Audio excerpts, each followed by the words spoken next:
Hello and welcome to ShanghaiEye. I'm Wang Ning. Hello, I'm He Jian. This year marks the 100th anniversary of the 1925 exhibition in Paris that introduced Art Deco to the world. How did this iconic style, known for its clean lines and bold designs, find its way into Shanghai's skyline and interiors? Zhang Hong explores the fusion of tradition and modernity that defined an era.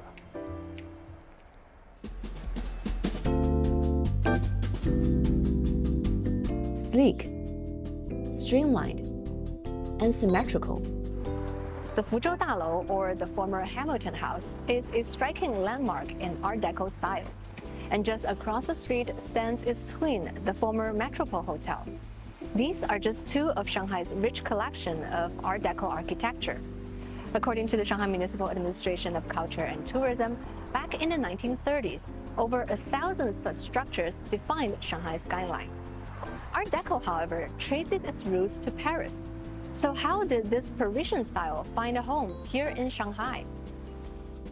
Perhaps we can start by exploring an exhibition, which traces Art Deco's journey across cultures. Art Deco emerged from the 1925 International Exhibition of Modern Decorative and Industrial Arts in Paris. The term itself, however, was coined only in 1968 by British art historian Bevis Hillier. The style epitomized modernity and luxury during its prime.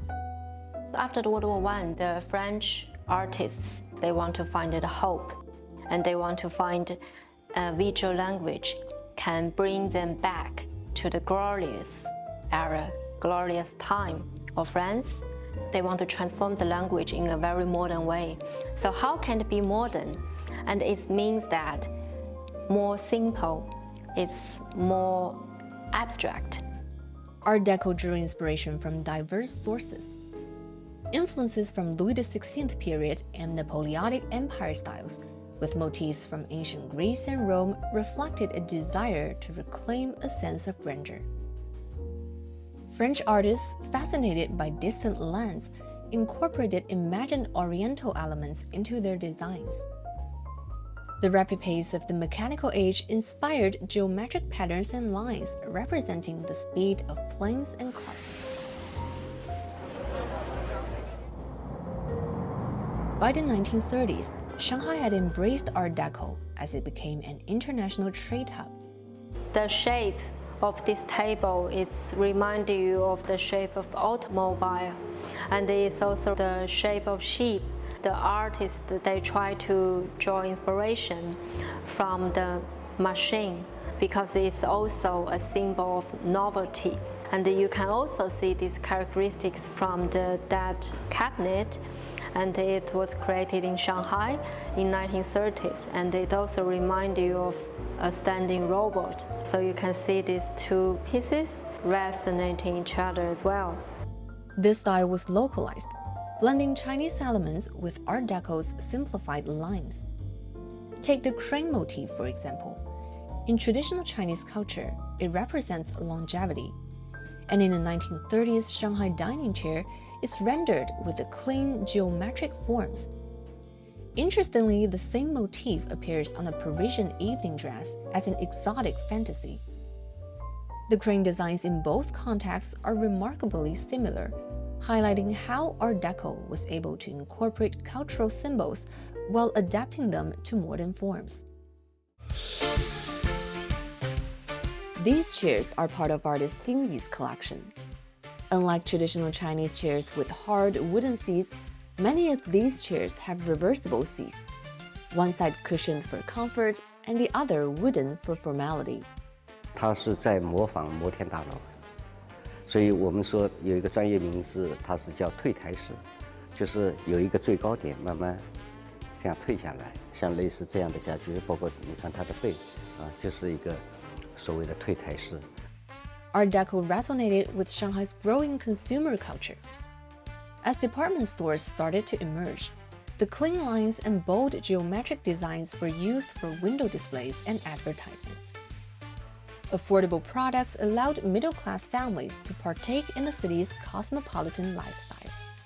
它的时尚，是一样相匹配的，只不过是材质上比较不那么名贵，所以它符合了很多的这个当时的平民需求。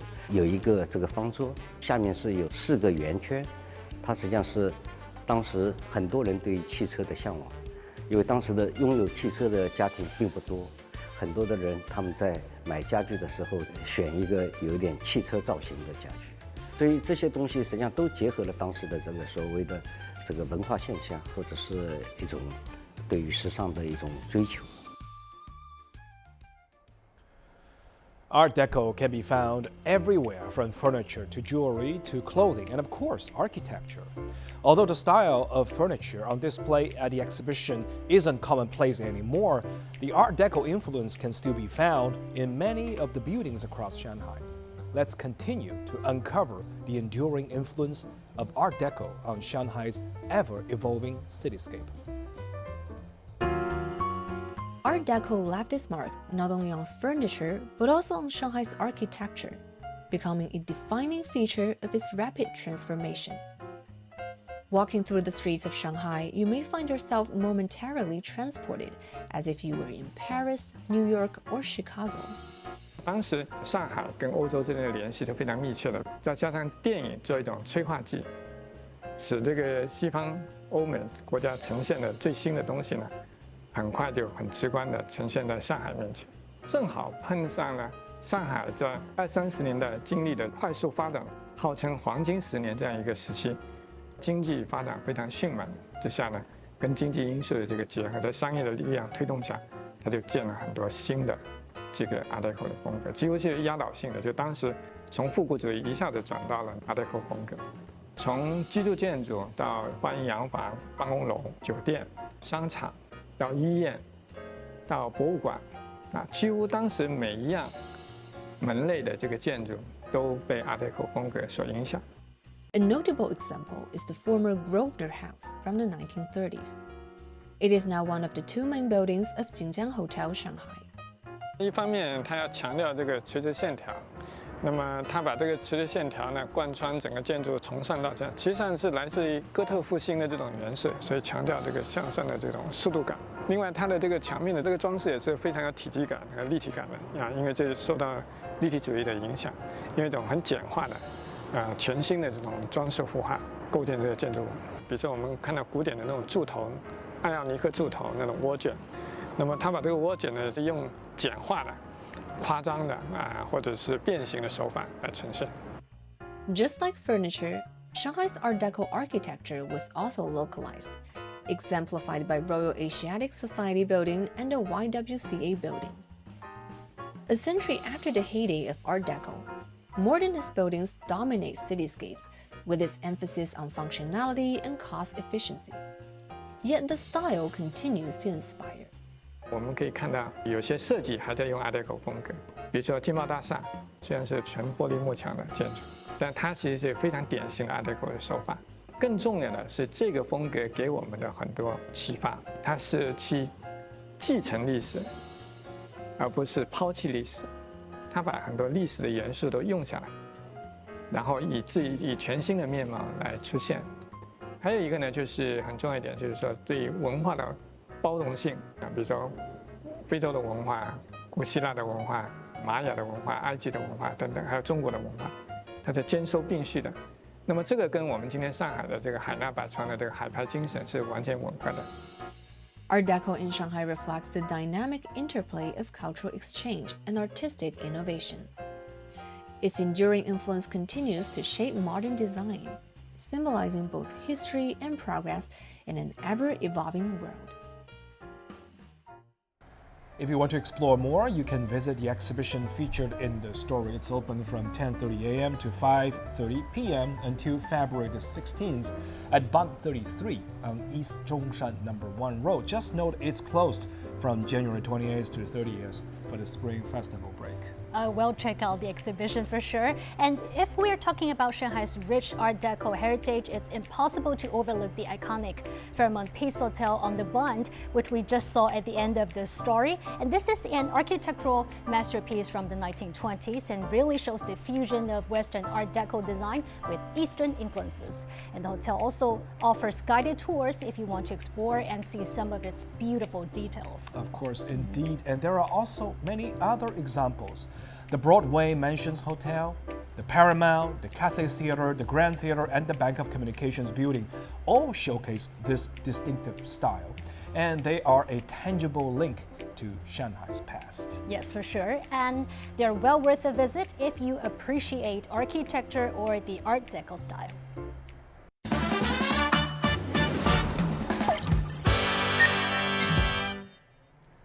In today's Shanghai A to Z section, we provide you detailed information on how to use Alipay. Whether living in or visiting China, you will find Alipay is an essential app as it's a popular method for paying for things. Follow this guide. Step 1, download the app. The Alipay app is available on iOS and Android with an English version. And step 2, register for an Alipay account using your phone number.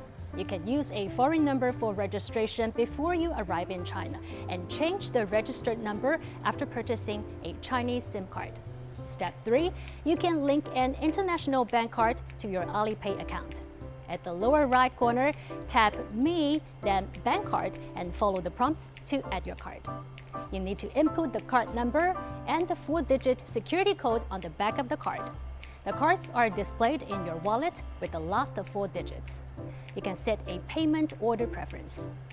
When you pay with the app, you can either scan the vendor's QR code or they scan your payment code. When you make a payment, Alipay will give you the option of balance or link the cards. To use the balance function, you need to add funds to Alipay wallet. You can also access many mini apps within the Alipay app. They can be helpful if you don't want to download new apps on your phone. And we will introduce more of those functions in future episodes. Just stay tuned.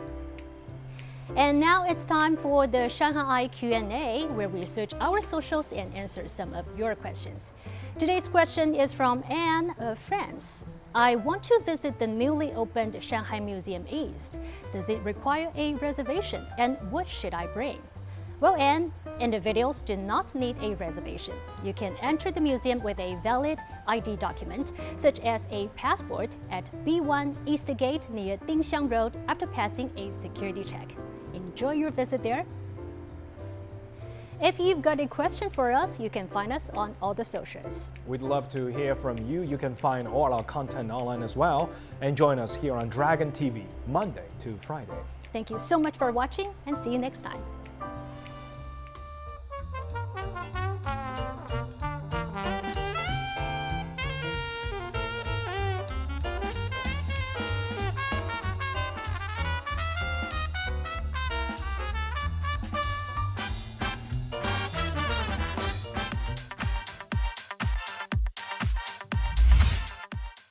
During my nearly 20 years working as a television host on ICS, I always enjoyed providing information and services for our foreign viewers.